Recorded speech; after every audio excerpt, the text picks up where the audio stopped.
that Abubakr al Baghdadi has indeed been killed. We still don't know. We're waiting for 1300 GMT. Let's see what Donald Trump says. But if it is true, how does this impact Daesh?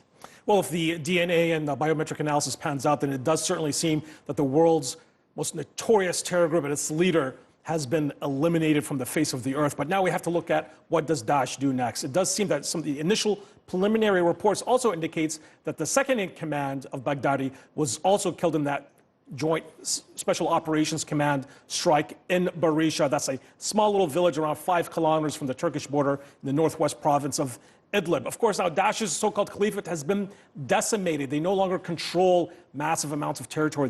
They controlled at some point over 1/3 of Syrian territory and Iraqi territory at its height. That is no longer the case. So what Daesh does now, they've gone underground. They operate in small little mobile pockets. They have sleeper cells. In fact, we've seen a number of reports that in Idlib province in the past few weeks, a rival jihadi group called HTS has actually been rounding up Daesh sleeper cells and executing them. So we do know that Daesh does have some sort of residual presence in Idlib. Very surprising that we would see Baghdadi in Idlib. The last we had heard was that he was holed up in Deir ez-Zor in the far eastern province of Syria. So it seems that he may have smuggled himself behind enemy territory, found himself in Idlib, an area that's crawling with rival groups. In fact, there was a U.S. airstrike just a few weeks ago against a Haras al-Din element not that far from where Baghdadi was found. So now, big question, is Daesh the international terror group that it once were?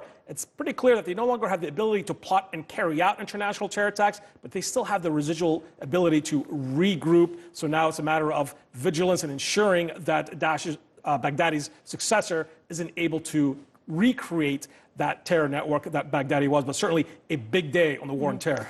And I mean, a question for you. Are we getting ahead of ourselves because this has been announced before that he had been killed? Are you surprised, or do you think this is the most credible so far? And of course, we have we'll know at 1300 GMT.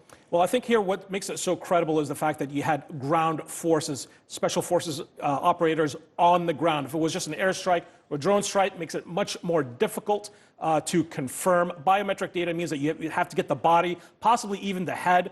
So initial reports indicate that he had exploded a suicide vest. So that leaves sometimes the head intact. We, of course, have to wait and see until the U.S. President Donald Trump makes his announcement. But it certainly does seem to be a major blow for Daesh, no doubt about it. But it's a terror network that's been able to show time and time again its resiliency, not only in Syria and Iraq, but throughout Europe and internationally.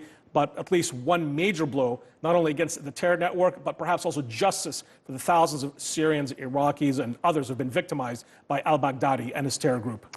And it isn't just in Syria and Iraq, and of course we were talking earlier that so many global capitals, we were talking about Istanbul, London, where I'm from, so many people have felt the effect of Daesh in their lives.